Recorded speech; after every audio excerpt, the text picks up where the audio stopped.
How is everybody doing? And welcome back for another Strength Chat episode. Today, I've got a very special guest for you all. Today, I'm joined by an award-winning nutritionist, personal trainer, and online coach. Today, I'm joined by the one and only Sophia Harris. How are you doing?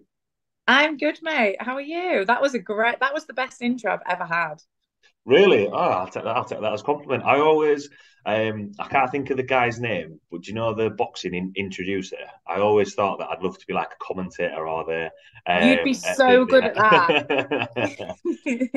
yeah. So if anyone listening who promotes anything like that, I'm free on weekends. I'll be able to give that a go.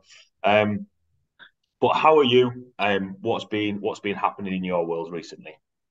So I know we've just chatted a bit before and I've said I've got period pain, but apart, apart from that, yeah, things are good. Had some tough news over the weekend, which I'm sure we might touch on during the podcast. But as you know, when you're a coach, you just sort of crack on with things and business is good, life is good.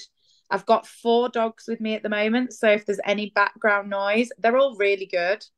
But they're getting a bit hungry for for their afternoon meal.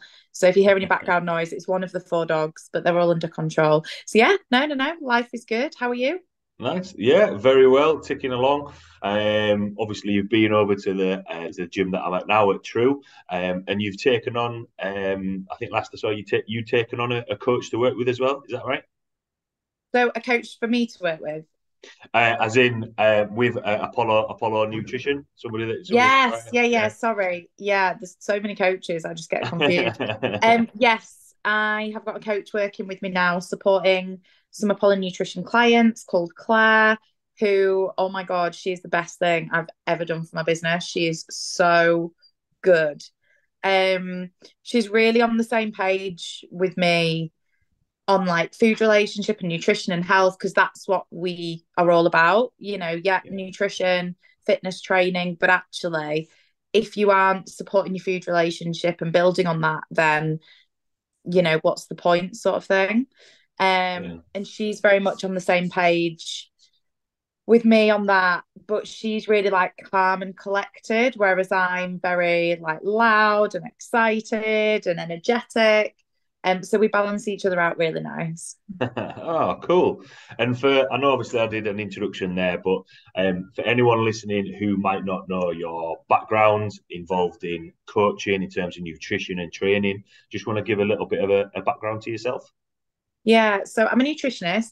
I am a PT, but I don't really do that side of things because I prefer to leave that to people like you that are great at it. And it's the food stuff that I'm amazing at. So Mhm. why we eat the way we do, why we feel the way we do about food, why we feel the way we do about our bodies, how does that impact other areas of our lives, and how can we get people from not a great place with food and nutrition and how they feel about food and their body to like the healthiest and happiest version of themselves. So I work with people one to one, I work with couples, I work with families, I work in corporate settings, I've worked in schools. So there's loads of different types of people that we work with because everybody has a relationship with food. And when I'm in a room of people, I always ask, pop your hand up if you've never had any issues with your food relationship. No hand has ever gone up. So that means at some point, people have had some issues that maybe they've worked through or they haven't and they're still ongoing. Because food relationships like a spectrum, at the very far end, we've got clinical eating disorders, and then we'll sort of go through to like disordered eating, which a lot of people have, and it's really common in the fitness industry.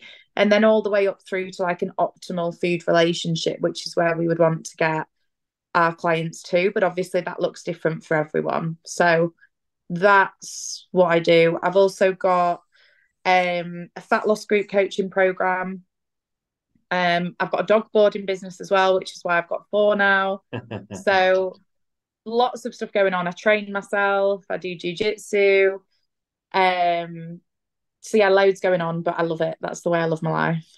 Nice, lots of things to keep you busy. And how's jiu-jitsu going? Because I know I Yeah. saw you. It must have been before Christmas now. I think you'd come from a jiu-jitsu session. Is that still going well? Still enjoying it? Yeah, I love it. Have you tried it before? I haven't actually. No, I've got a couple of friends who do jiu-jitsu, and it's kind of like it's kind of got a big uptake at the minute. A lot of people seem to be giving it a go, but yeah, I fancy giving it a go. But you said it was good. Yeah, you should. Like, you should try it. You probably won't like it at first. Um, I mean, I would recommend people do a little bit of research and maybe watch some videos because I literally knew nothing. I thought it was a bit like wrestling, a bit like MMA, a bit like boxing, and it's nothing like. I mean, I don't know anything about those sorts of things anyway. But my husband was like, "Oh, let's go to this free trial." So I was like, "Yeah, fine." Within 5 minutes, I was on the floor, wrapped around this random man. Like, what is going on? But it's just I love it because everyone's equal. So you're all like in the same outfit. Like you're not equal in the way that people are more experienced and they help the people that aren't. But like it's a level playing field, males, females. It's really inclusive. It's really accessible. Um, it's like one of my friends describes it as violent meditation because you've got to be like fully tuned in. And I'm really not an aggressive person, in case you hadn't already worked that out. So for me, it's completely out of my comfort zone, but you can go to whatever level you want. So, like, I never fight properly. I'm always quite like calm with it. And we always joke that I just go to cuddle everyone. Um, but it has massively improved my confidence, if that's even possible. It's massively improved my confidence if I was to ever be in a situation where I was vulnerable, I wouldn't be scared, which it's awful. But unfortunately, as women, we have to think about that sort of thing nowadays. Yeah, So yeah, it's I great for think that. Yeah, I think it's like I say, especially with the increase in popularity, because I think not just men going to it, but I just think intake across the board. A lot of people have been giving it a go, and from watching it, because obviously you see it on. I don't know if you watch UFC or anything like that, but you watch it, and then it's kind of like it's like a little bit of a chess game, with jiu-jitsu trying to maneuver and get yourself in those positions. Obviously, you touched on specialist area is nutrition, and as we're coming to the end of January, heading into February, that's where the start of the year people want to make some changes with the nutrition, and the people that you've worked with there is quite a broad spectrum, from schools to couples to businesses. Why do you think, and this is going to be quite a big question, why do you think nutrition is such a minefield for a lot of people? Because if I was to say, right, Sophia, this is a squat, you'd be like, yeah, that's a squat. But if you say we're going to follow this nutrition plan, or I want you to do this, I want you to do that, there can sometimes be, and like you'll be able to touch on this, a little bit of pushback in case of, oh well, actually, I've got told about this, or I got told this was the best thing to eat. Why do you think nutrition is such a minefield for people? So there's so many like ways to answer that question. But you touched on it briefly there that there's so much information out there. We know there's a lot of misinformation, a lot of fads, a lot of outright lies from people trying to make money. And people try and overcomplicate nutrition. So, it doesn't need to be extreme. It doesn't need to be fancy. It doesn't need to be organic or expensive. Like the basics work with nutrition. But then a lot of people think that that's too good to be true. So they think, what? I just eat like meat, a carb source, some fats, and I just have that 3, maybe 4 times a day. And I don't overcomplicate it. And I eat lots of fruit and lots of vegetables and more plant-based foods. And it's that simple. And it's like, yeah, it's that simple. For most people, obviously, individually, there's other stuff to consider. So it's simple. But one, people are confused with all the shit that's out there. People are confused with fads and diets they've tried in the past. Other people think that nutrition means fat loss, and it doesn't. Like, we have a lot of fat loss clients, and you'll know this from your job. If people are focusing on fat loss and they aren't focusing on nutrition, they've got no chance. Like, literally no chance. It's the nutrition is the king of health, fat loss, whatever it is. But nutrition isn't fat loss. Like, fat loss is you need to focus on your nutrition for fat loss, but nutrition is so much more than that. Like, nutrition is your optimal health, and optimal health is not constantly feeling like you're on a diet. So that's very important. And then when we think about food, a lot of people know how to eat healthily, but a lot of people struggle because food is really complex when it comes to behaviors, habits, emotions, how we deal with life nowadays, because it's super stressful. And like, then we think about our environment when it comes to nutrition. So there's food everywhere. Every other day, we've got some sort of celebration with food or drink, which is great if people have an overall healthful nutrition approach. But if people are already struggling with the nutrition approach, and then, the environment the way it is now with food everywhere, if you work in an office, there's always cakes, there's always, let's go for drinks on a Friday, let's get pizza because we've made it to Wednesday. And then you've got a weekend of socializing. That can be really difficult to navigate healthy nutrition for an individual with our environment the way it is. So I think we've got to look at nutrition instead of just stick to the basics. It's like, what else has that person got going on? What is their lifestyle? What is their environment? How do they deal with their emotions? Even thinking about things like religion and community. Do you eat meals with your family? Like, how do you cook for religious reasons? There's all of that for us to take into account. So it's really, really complex. But I think the reason that people struggle, to answer your question, isn't as simple as one thing. It's a combination of loads of different things. Yeah, and I think that kind of sums up why I said nutrition is a bit of a mindful, because you touched on quite a lot of things there. Kind of two questions to follow up from that. You mentioned optimal health, what for that person, and a lot of people will think it's a little bit like diet. Everyone says, "Oh, I need to be on a diet plan," whereas you eat food 24/7 all the time. It's not just a set amount of time that you're gonna work on nutrition, because it's ongoing. What is optimal nutrition, or do you find people have that everyone needs to fit within a mold of what optimal nutrition is, rather than finding what's right for them?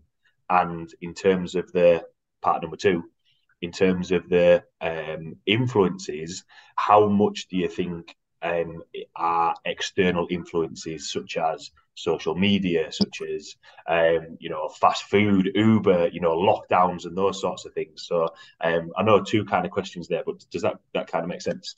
Yeah. So like, when we think about optimal health and optimal nutrition, because let's put them together, because it's like, if you are striving for optimal health, your nutrition will be a huge part of that.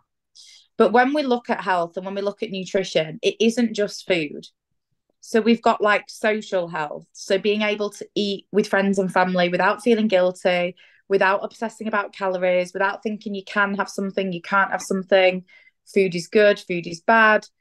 Being able to eat with family, being able to cook for your children and not having to cook yourself something separate. So that's social health. We've then got to think about mental health. So, like, food relationship, how food makes us feel, why it makes us feel like that, how we deal with our emotions away from food, because society almost normalizes emotional eating, which is absolutely fine. Like, food is a valid coping mechanism, but we want people to have other coping strategies too, because all food does is temporarily distract you and numb your feelings. So it's like putting a plaster over a wound, but it isn't tackling the underlying emotions or the underlying issues. So we've got mental health, we've got physical health. So, how are you fueling your body? How are you making sure you recover from day-to-day life? How are you making sure your brain's got enough energy? So even away from exercise and being active, like, how are you looking after your body with your approach to nutrition? We've then got things like financial health. So obviously we need food to be affordable. There's a cost of living crisis. So I can't be recommending that my clients buy loads of organic food and all shop at M&S. So we've got to think about financial health as well. And then, yeah, that's kind of it. It's like this whole broad spectrum with loads of different elements. And that's how people are going to achieve optimal nutrition. But then we've got to understand that some of these facets of health or facets of nutrition, sometimes it'll be unbalanced. So, like, your mental health might not be great for loads of reasons. So then you've got to focus extra time on that. Your physical health might not be great for whatever reason. So you focus more time on that. So it's always just sort of thinking, right, what can I focus on and what areas do I need to improve in? And some of our clients come to us and they know everything about nutrition and how to eat healthily and how to eat lots of fruit and vegetables, but they don't know how to deal with their emotions. And that's what's impacting their overall nutrition. Or other clients are struggling financially and they don't know how to eat healthily on a budget. So it's identifying which area people need to work on. But then to have optimal health or optimal nutrition, you'd want to be then able to balance all of those different areas. And what was the other question you asked about external influences? Yeah. So you were talking about like social media, and I've already spoke a little bit about our environment, and that plays a huge part. So I guess social media and that sort of thing is probably more what you choose to expose yourself to. Right. Do you mean viewing like the ways people eat online and like videos of food and that sort of thing? Yeah, so just touch back on what you mentioned about, there's loads of different areas, a lot of plates spinning on there, because I think sometimes people can get a little bit overwhelmed of trying to do everything, whereas sometimes, you're going to have more time to focus on exercise. There's going to be time where you need to focus on your mental health, and it's, just like what you said there, just balancing it out a little bit. In terms of the external factors, it's a little bit like there'll be diets recommended, do this 6-week course, 12-week course, or anything like that, which, if you're using the skills to then build on from that is really good. But then it's a case of people posting, right, well, this is what I eat, this is what I'm having, and it kind of, I think the phrase I'm looking for is this is what you should be doing, rather than, not everyone, for 90% of the people listening to this, they work 9 to 5. They've got kids, they're busy, they're trying to fit training in, and they don't have they can't afford meal preps all the time and be able to have everything because they've got too much going on. So kind of that you should be doing this mentality. That's kind of a better question, really. Yeah, no, definitely. I think people just need to be realistic with their own expectations and understand that anybody that's saying you have to eat this way to be healthy, or you have to eat this way to be looking after your nutrition, that's not right. Like, that's a massive red flag, because there's never one size fits all. Like with exercise, with exercise, and you were talking about squatting before, everyone's squat will look different. Everybody's body is formed differently. Everyone will do that movement slightly differently. And exactly the same with nutrition. There's no one size fits all. You might like part of one nutrition approach and part of another and part of another. So you bring all those 3 bits together for you. Anybody that is saying you must do this or you must do that, or you can't eat this, or this food is bad, like, literally the only bad food is food that's gone off, or food that you don't like, or food that you're allergic to. There's no such thing as a bad food. There's no such thing as one size fits all when it comes to the way people should eat. And I think a lot of people delay starting with their nutrition by going to try and find this information and over confusing themselves. And even if they don't realize, that's a way of procrastination. Like, okay, understand things to a certain extent, but just fucking take action. Like, take that first step. Just have a portion of vegetables with the food you're already eating. Just look and think, right, am I having 3 servings of processed food a day? If I am, let's cut down to 1. Am I having protein with all my main meals? If not, let's get that in there. Am I drinking enough water? Am I getting enough sleep? Because nutrition isn't just food, it's our whole sort of lifestyle. So instead of overcomplicating it and over consuming, because you absolutely can do that. Like, I have some clients that come to me that are an absolute nervous wreck because, have you read today that people are saying don't eat eggs? Why? I can't. Something about blood clots. Right. Yeah. So we've had eggs. We've been told that eggs are bad for us because they make us fat, because they're full of cholesterol. And now they cause blood clots, and it's just absolutely ridiculous. Most people need to eat more eggs. Like, there's not an upper limit to the amount of eggs you can eat. I remember my dad rang me 3 weeks ago and he was like, "Oh my gosh, can I not eat more than 2 eggs a day?" And I was like, "Dad, you're fine. Like, trust me, the last thing you need to worry about is eating more than 2 eggs a day." Um, yeah, like, people get themselves worked up about these little things and then go onto the internet or go onto social media, TikTok videos and recipes and what I eat in a day. And all that's doing is distracting people from doing the work that they need to do on themselves. You know, social media can be great if people are looking to it for ideas and recipes and inspiration, and maybe to reach out to a coach, whether that's to ask questions, or me and Claire, we do so many like podcasts and workshops, you know, whether it's to engage in that sort of thing. But the majority of people on the internet giving nutrition advice are not qualified to do so. They're not evidence-based. They don't even understand why they're telling you what they're telling you. Because if they did, they wouldn't be saying it. So yeah, I think finding information on nutrition from people that you know are qualified, that you know are experienced, rather than, oh, you know, all of these like what I eat in a day and people putting the calories on it, like, it's not helpful. It's good for engagement. People get followers that do that because unfortunately we live in a world where we'd rather watch what everyone else is doing online than work on our own issues. And I'm all about personal responsibility. And I don't think it's just that simple. You know, people really struggle with nutrition and it's very confusing and it's difficult to know where to start. But we make it so much harder by trying to just find stuff online and distracting ourselves and procrastinating from just getting started.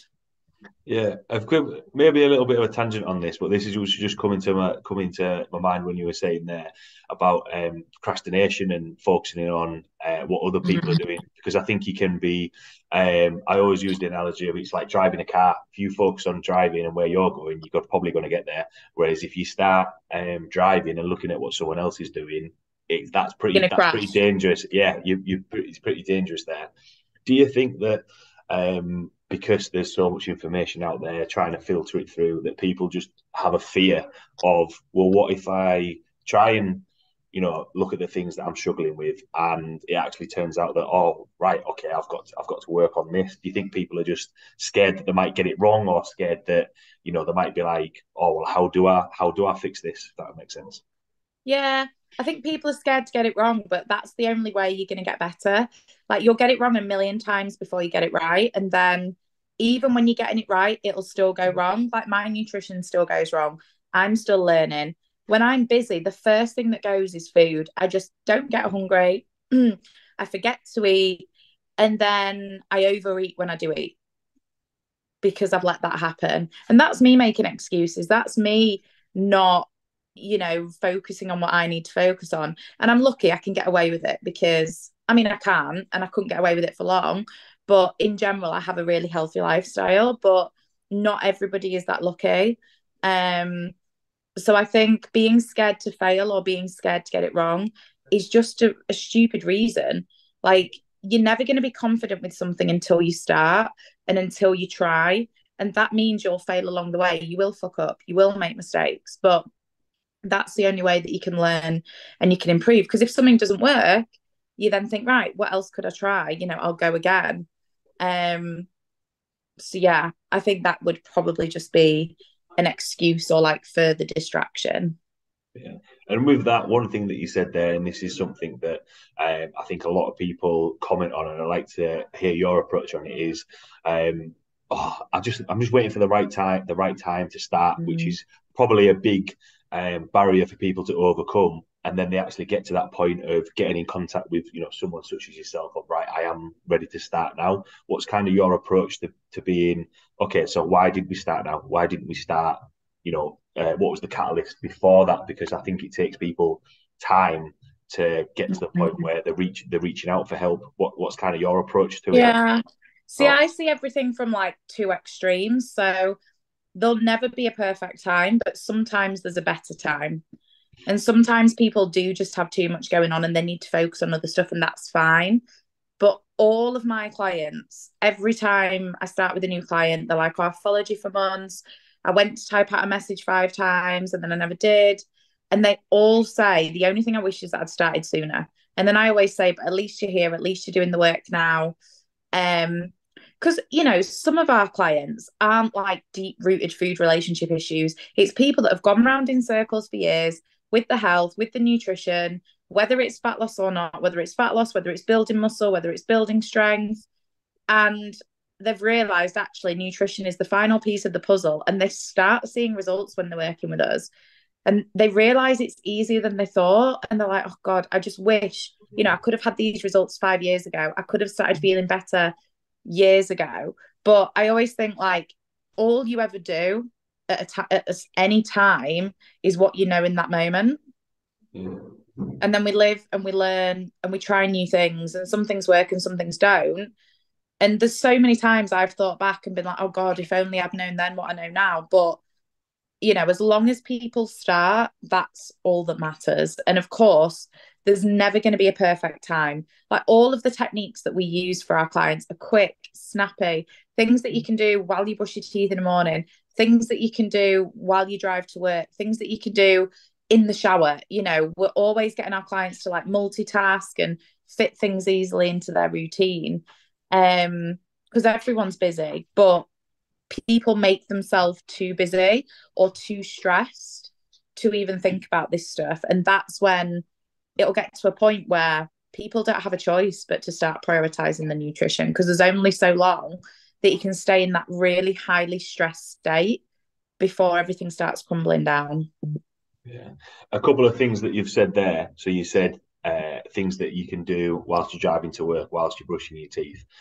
That hasn't been involved in. So these are things that you're going to do whilst you sat at your table with the meal in front of you.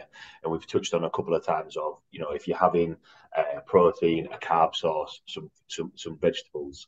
Do you think that another sort of common barrier obstacle is people just don't think beyond that, and maybe think that there are things beyond that that you need to work on in terms of mindset, or a couple of the habits that you touched on while you're driving to work or anything like that? Yeah, 100%. Because to get that balance of food on your plate, however it looks for you, there has to be a thought process behind it. And so many people are going through life so stressed, like chronically stressed, in fight or flight mode, and they're just used to functioning in that state, running around like headless chickens, not focusing on anything, just feeling horrendous, not sleeping properly, hardly even breathing properly because they're so worked up. So then they're not going to have a healthy meal on their plate. They're going to reach for something quick and something easy, or they're just going to miss a meal completely. And I've got a massive theory that if people drastically restrict, they will at some point overeat. So whether it's that night, whether it's that weekend, whether it's 3 months later, whether it's years later, like what happens to us internally, not just like body composition wise, but with your hormones and with your food relationship and with your mental health. Sorry, my husky is crying because he's starving, because obviously I never feed him. But what happens to all of that when you over restrict to excess means that you will bounce back. And this is why people go through that yo-yo dieting cycle and then regain weight so fast and regain more weight than when they'd started the diet in the first place. But that happens because people aren't working on what's up here. They're not working on the mindset. They're not working on these mindful techniques that can be really quick and can be really simple. And some of the things that we get our clients to do are literally, when you're brushing your teeth, concentrate fully on brushing your teeth. Do not have any other thoughts in your head. Just concentrate on the toothbrush going around your mouth. That's it. And when your mind wanders, bring it back to what you're doing, how the toothpaste tastes, how the toothbrush feels in your mouth, how, like, if you've got an electric toothbrush, you can feel it in your mouth and then hear it in your ears. And before you know it, you've meditated for 2 minutes every morning. Like, the power of that is life-changing. And I'm not one of these coaches that will get my clients to sit down and meditate for 10 minutes before every meal, because there's some coaches that work on food relationship that think people have more time than they do. Like, let's do 40 minutes of yoga a day. Let's do these long meditation practices. We like quick, snappy stuff, like breathing techniques while you're in the shower, just while you're in the shower and the water's like running down you. How does it feel on your body? Like, just tuning into that and giving yourself literally 1 minute in a morning before work or on an evening when you get home from work will change your day. Like while you're driving to work, again, a meditation or a relaxing audio or a podcast that you can switch off to. On the way home, a 5 minute switch off from work meditation, again, similar things, audiobooks, music you enjoy, a podcast, all of these things are literally just giving yourself that 5 or 10 minutes that slow everything down, reduce stress, and mean that you can then make conscious choices with your food instead of being in that stress state and just automatically grabbing at stuff. And I've got clients that start with me and they eat things and they're not even tasting it because they're just grabbing it and throwing it in the mouth. And that's what happens when we don't allow ourselves the time to make proper choices and to actually take a step back and think, right, what's going to serve me? What's actually going to fuel my body? What food is going to make me feel good? Because people are just in survival mode. Yeah, a couple of things that you said there. It's hearing the vibrations of brushing your teeth. Can you feel the water on yourself when you're in the shower? All of those other senses, and like what you said there about people just eating food and not thinking. And one of the biggest things I literally put down the thing that I put common questions that clients bring up, and I think it's like a bit of a rabbit hole that you can go down with that. But a lot of things is people are like, oh, I just ate it because it was there, or I wasn't thinking when we were eating it. And is that because they're not tapping into those other senses, like with the meditation, or the like meditation practices that you can do? Because I know for a lot of people, and I was a little bit like this, like, nah, I'm not going to do 10 minutes of meditation. It's not really anything for me. But even um, what I've started doing is writing down sort of like affirmations and writing something down and thinking about what's actually going on. And it's kind of one of those things of, like what you mentioned earlier. If I knew what I know now, then it would have made it easier. But people don't give it a go. And do you think that's what sometimes people neglect a little bit by thinking Yeah. outside the box a little bit? Yeah. And people think they don't have time. So, like, when I start working with clients, they're like, I'll do anything you tell me, but I don't have any time. And I'm like, okay, so we need to find time because everyone has time. Like, and we're not going to compare someone's level of busy to someone else's level of busy because that's not right. Everyone's got different capacities, everyone deals with things differently. But I work with some of the busiest humans in the world, like the most successful business people, literally smashing their careers. They've got children, they've got pets, they've got hobbies, they've got a business on the side of their careers, they're still getting in the gym, they're eating well, and they're still meditating, they're still finding time. Because even like focusing on your breathing, that's a form of meditation. You can do meditation when you're out for a walk. All it is focusing on senses and cutting out distractions in your head. And then when your mind starts wandering, you bring it back to what you're focusing on. Like, the more power you have over your mind and your thoughts, you won't then turn to food when you're feeling emotional. You won't be eating things that you're not conscious of eating on autopilot without even tasting it because you're so in tune with what's going on that you can just give yourself that chance to slow down. So people think that they don't have time.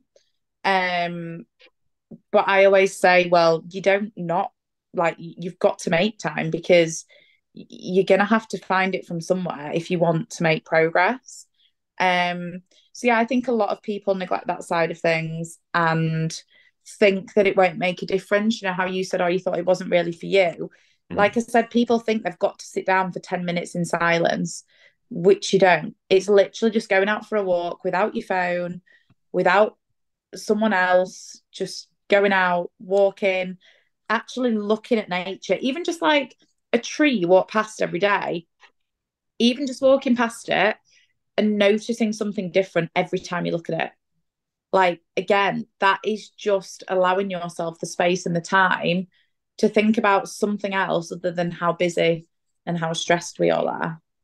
Definitely. What went through my head there, especially when you said just looking up from the phone. So, one of my favourite bands is the Killers, and I managed to go see them last year at Old Trafford, and the last song that they played was "Mr. Brightside," one of my favourite That songs is, ever. And it came on, and I'm not going to lie, I lost my shit a little bit. I was like, "This is amazing!" And everybody, and I was stood around, and it was like something out of like a sci-fi film. Everybody lifted the phones up and were watching the Killers playing Mr. Brightside through the phones, and oh, it's just kind of like you just want to be in that moment, watching it, thinking this is class. And I can still remember it and picture it in my head. And I go back to last summer when it was awesome weather. It was really warm, awesome gig. And I think sometimes, yeah, just kind of like looking up and just seeing what's in front of you. I think sometimes people forget that a little bit, because too often we're always looking down a little bit. And actually, if we have a look and experience the other senses, it can help with that. And that kind of touches on that point of beyond protein and veg. I think there's got to be other things that we're looking at. So the building on from that, then people are always looking for that. What can we do to start now, which we touched on earlier? What's kind of your approach? What's your to-do list that you have with your clients to be like something that we can start using right now to start seeing that change? so it is those sort of basics that we've mentioned a few times, like fruit, veg, protein, water, sleep, some way of managing stress levels, looking at variety in your food as well. So we should be eating for optimal health, optimal nutrition. We should be eating 30 different plant-based foods a week. Most people don't even get 10. So just trying to increase those, not going from no vegetables to like 10 vegetables a day, just making it realistic, making it achievable with you and your situation. And when it comes to nutrition, if everyone was doing that, we'd be great. Like, we'd be fine. We wouldn't need to do any more. But people aren't doing that, and people think that that's too hard. So then comes in the deeper work, which is what me and Claire do, because we have face-to-face sessions with our clients. So that's when we can really be like, right, what are the barriers? How are you feeling? Why do you feel like that? Let's really tap into it. Um, so then I guess the next layer to the basics would be people understanding why they feel the way they do. So why do they feel certain ways about food? Is it past dieting experiences? Is it experiences with food as a child? Like, how parents maybe made you feel? Were you told to finish everything on your plate? Were you rewarded with food? And is that still an issue now? Or were you not allowed to go in the cupboard and get a chocolate bar? So now, do you have that same rule? Or now do you overeat chocolate bars because you're like, actually, I've got full access to that? So it's just going, once you're doing those basics, it's then going a little bit deeper. Or if you've tried to do those basics again and again and again, and you can't do them, that's going to mean you need the deeper work. That's where it's like, right, it isn't just a case of more fruit, more veg, more protein.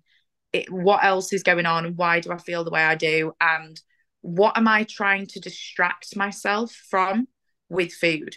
Because food gives us something. Food provides us not just comfort, but dopamine and happiness and all of these great feelings. But where else can we find that? And it's fine to find that stuff in food, but where else can we find it? So we've got different things that we use and different things that we enjoy in life as well. And I think understanding yourself is absolutely crucial to food relationships. So I recently was diagnosed with ADHD, and the links with ADHD and food relationship are huge. Um, so again, just understanding, if you've got ADHD, how does that impact things? If you're autistic, how does that impact things? If you've got mental health issues or mental illness, how does that impact things? If you've got a physical health condition, if you've got a hormonal health condition, women with PCOS, women with endometriosis, how do all of those things impact how you eat? And then how can we work on the actual underlying issue rather than just putting a plaster over things with food or alcohol? Like, a lot of our clients come to us because they're drinking too much alcohol. Doesn't mean they're an alcoholic. It just means that an excessive alcohol consumption is having a negative impact on their health. Yeah, there was a couple of things that you touched on there, and I quite like the where else can you get those feelings or emotions from? Because it's always I think always people think that, oh, it's just plan A. This is the only option that I've got. Whereas sometimes you need a plan B, C, D, E. So you can help with those things. And I think there is everyone thinks that more is always better. I'm just going to eat more protein. I'll just eat more veg. I'll just eat more meals. I'll just do more Yeah. exercise. But actually, we touched on time, that at some point, if you just keep doing more and more, that's going to start pushing that time that you actually do have available to focus on these things. You're making that a little bit smaller. A few tangents in there, lots of topics touched on, some really helpful things in there for everyone listening. But the last question that I always like to ask is, from everything that we've chatted about there, and for everyone listening, what would be your take-home points or words of wisdom? Ooh. um, I just think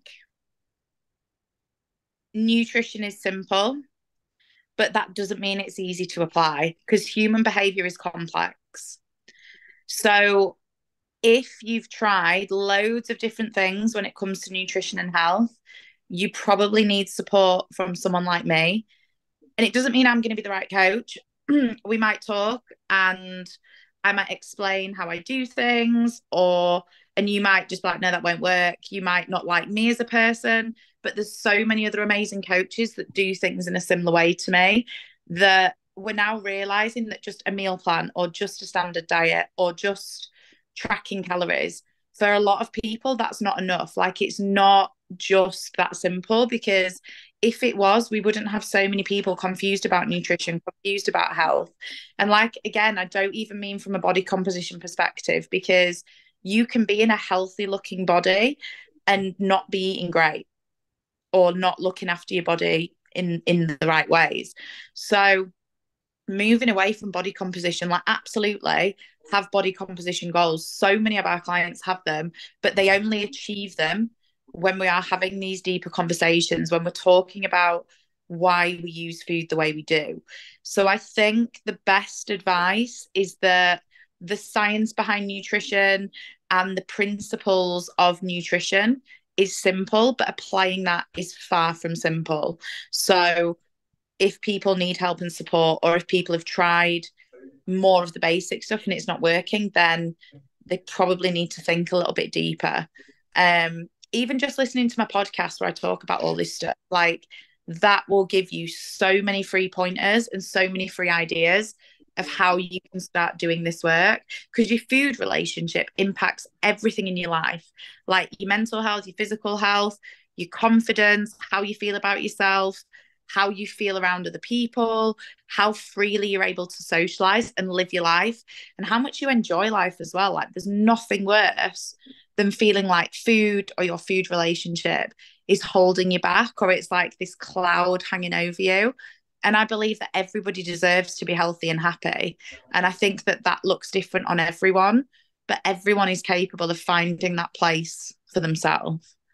So yeah, that's the best advice I can give. I thought that was really good. Some really good words of wisdom there. Yeah, absolutely. I think it's and we've touched on it, a couple of times in terms of that fear of failure, knowing where to start. And I'm a big fan of analogy. You might have guessed through the some of the analogies I've used, but if my car's broken, I don't try and fix it myself. I could probably give it a go, but it might take me a little bit longer. I could YouTube it, but I would go 100%. I'd go and ask a mechanic for help. Obviously, I'm going to have to pay him at the end of it, or her at the end of it, but I need to get it.